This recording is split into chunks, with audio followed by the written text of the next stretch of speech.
Hey, what's up everybody, and welcome to another Power Moves with Too Tall Toby. Today we're going to talk about using the doubled dimension for diameters in sketch mode, and a couple of little nuances that you might not have known about this functionality.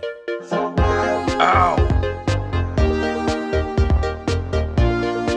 So let's talk a little bit about double dimensions, kind of some basic functionality, and then we'll get into a little bit more of the nuances of what we're going to be showing here today. This sketch that I'm creating, it looks kind of like an L shape. This might be the sketch that you would use to create a flange for a pipe. And so our goal would be to perform what's called a revolve command. We would create the geometry all on one side of a vertical center line, and then we would go to the features command revolve, and we would turn that geometry into a revolved shape about that center line. The cool thing about SolidWorks is that when we go into sketch mode and we choose to create a dimension that starts at one of these vertical lines and then connects to the vertical center line, so you'll notice I'm clicking on the vertical center line. If I move my mouse here to the right, to the other side of that center line, I automatically get a doubled dimension. Let's make that 220. I can do the same thing here with this center bore. I can move that to the right of that center line, and then I can give myself a diameter dimension of 100 millimeters. When I exit the sketch, we see that SolidWorks automatically took that 100 and that 220 and changed it from a linear dimension. Remember, in sketch mode, it was showing as a linear or horizontal dimension, to a diameter dimension, a circular dimension or a diameter dimension. So the 100 automatically became a diameter dimension, and the 220 automatically became a diameter dimension. And this is very useful, especially when you take this model and you put it into a drawing and then you import those dimensions.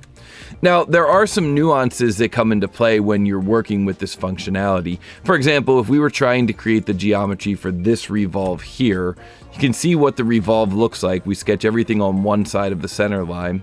Well, the sketch for that geometry might look something like this.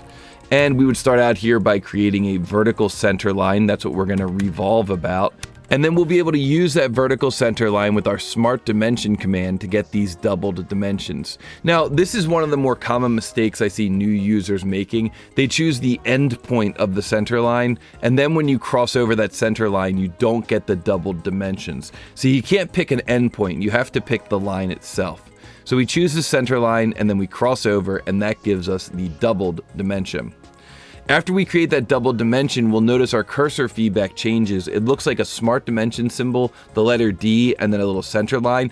This is really helpful because this means if we choose any other vertical lines or points in our sketch, SolidWorks will automatically give us that double dimension. So it makes it really easy to just kind of fly through a model that has a lot of notches in it that are going to be revolved.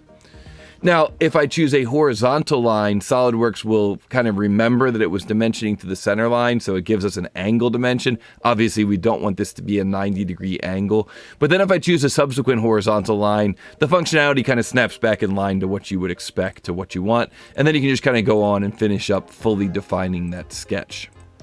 Now, at this point, I'm going to make another little mistake. I'm going to pre-select this solid line and then go to the command feature revolve.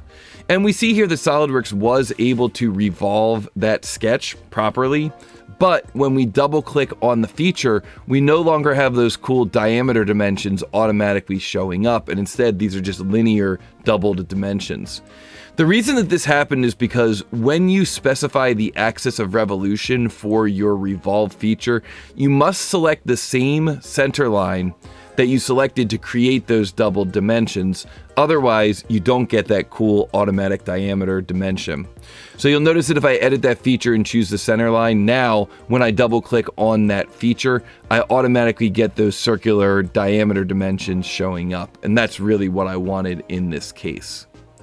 There are some times when you don't want that, and one of the most common times is when you're going to be creating a design where you only do half of the design, and then at the very end, you do a mirror feature to finish off the design. In these cases, a lot of times what I'll do in my first sketch is I'll create a center line in my first sketch, and then I will create a doubled dimension. So I'll create this dimension here and then cross over the center line, giving me a doubled dimension. And that way, when I exit the sketch and I double click on this feature, You know, I wouldn't want that to automatically show the diameter symbol, but it is kind of cool that I get the double dimension, because then when I go to the very end of the model and I double click on that feature, or more importantly, when I bring this into a drawing, I'm going to get the desired results by showing that 44 center to center dimension of the two holes. So I hope that you guys enjoyed this tech tip today. If you did, be sure to like, be sure to subscribe, be sure to share this with some other users. There are some little nuances that occur when you're trying to use that double dimension, and I hope that after watching this video, those nuances are a little bit less mysterious. Let me know what you thought about this video down in the comments below, and I will see everyone in the next one.